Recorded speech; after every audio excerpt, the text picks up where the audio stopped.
आप भी अगर 100% इंडियन पोर्टफोलियो रखते हो तो ये वीडियो आपके लिए है। ग्लोबल फर्म्स अब इंडिया को लेकर कॉशियस हो गए हैं। और देखिए, ये कोई इन्वेस्टमेंट एडवाइस वीडियो नहीं है, यहाँ हम सिर्फ प्योर फैक्ट्स डिस्कस करने वाले हैं।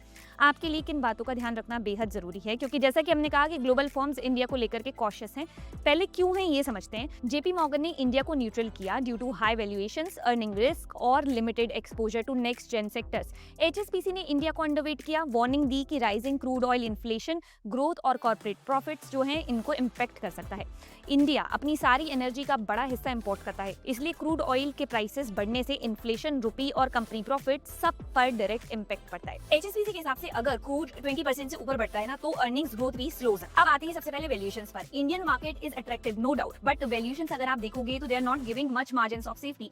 पीक से करेक्ट हुई हैं Indian equities, but they are still not exactly cheap. और ये हम नहीं कह रहे हैं, ये डेटा कह रहा है। हम इस डेटा को 3 पॉइंट से एनालाइज करेंगे। सबसे पहले 12 मंथ फॉरवर्ड पीई, यानी कि मार्केट कितना एक्सपेंसिव है based on expected future earnings. दूसरा लॉन्ग टर्म एवरेज, यानी कि हिस्टोरिकली ये इंडेक्स किस वैल्यूएशन पे ट्रेड करता रहा है। और तीसरा प्रीमियम या डिस्काउंट, आज का वैल्यूएशन हिस्ट्री से ऊपर है या नीचे। अब सबसे पहले अगर आप निफ्टी 50 को देखोगे तो ऑलमोस्ट आपको फेयरली वैल्यूड दिखेगा, ना ज्यादा महंगा ना सस्ता। लेकिन जैसे ही आप निफ्टी मिड कैप 100 की तरफ आएंगे, आपको काफी एक्सपेंसिव नजर आएगा, हिस्टोरिकली एवरेज से अप्रॉक्स 25% ऊपर। निफ्टी स्मॉल कैप 100 आपको दिखेगा 37 या 38% के प्रीमियम के अराउंड। तो लार्ज कैप स्टॉक्स अभी अपने नॉर्मल वैल्यूएशन के पास हैं, लेकिन मिड कैप्स और स्मॉल कैप्स काफी प्रीमियम पर ट्रेड कर रहे हैं। अब होता क्या है कि जब वैल्यूएशंस हाई होते हैं, तब फ्यूचर रिटर्न सिर्फ उसी टाइम आएंगे आपके पास जब कंपनी स्ट्रॉन्ग अर्निंग्स डिलीवर करते हैं। और यही एक रिस्क है। अभी के मार्केट में 100% इंडियन पोर्टफोलियो रखना 2 रिस्क के साथ आ रहा है। फर्स्ट, अगर आपने अपना जो मेजॉरिटी पैसा है वो इंडियन मिड कैप्स या स्मॉल कैप्स में डाल रखा है, तो चांसेस ये हैं कि आपका पोर्टफोलियो ज्यादातर उन स्टॉक्स में इन्वेस्टेड है जो ऑलरेडी एक्सपेंसिव वैल्यूएशन पर ट्रेड कर रहे हैं। ये तो हो गई first risk. Second risk is कि आप दूसरे जो ग्लोबल अपॉर्चुनिटीज है उनको टोटली मिस कर रहे हो। अब एग्जांपल के लिए आप देख सकते हैं कि एआई, सेमीकंडक्टर्स और ग्लोबल टेक जो ये सेक्टर है, इन्हीं को आप ले लीजिए। इनका एक्सपोजर इंडियन मार्केट में काफी लिमिटेड है,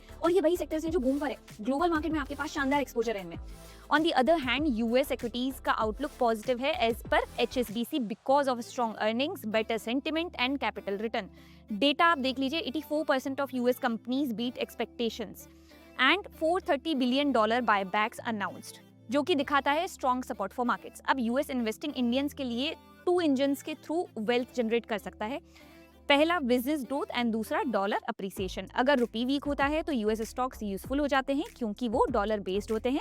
इससे इंडियन इन्वेस्टर्स को करेंसी डाइवर्सिफिकेशन मिलता है और रुपी गिरने पे एक्स्ट्रा बेनिफिट भी मिल सकता है। और फिर आप सेंडिस्क और एनवीडिया जैसे स्टॉक्स के एग्जांपल अपनी स्क्रीन पर देख ही सकते हैं डॉलर इम्पैक्ट कितना है। तो ये इंडियन इन्वेस्टर्स के लिए इंडिया वर्सेस यूएस की कहानी बिल्कुल नहीं होनी चाहिए। इंडियन इन्वेस्टर्स के लिए होना चाहिए इंडिया प्लस यूएस। यही हमारे लिए नई पावर है। Investment in the securities market is subject to market risks. Read all the related documents carefully before investing.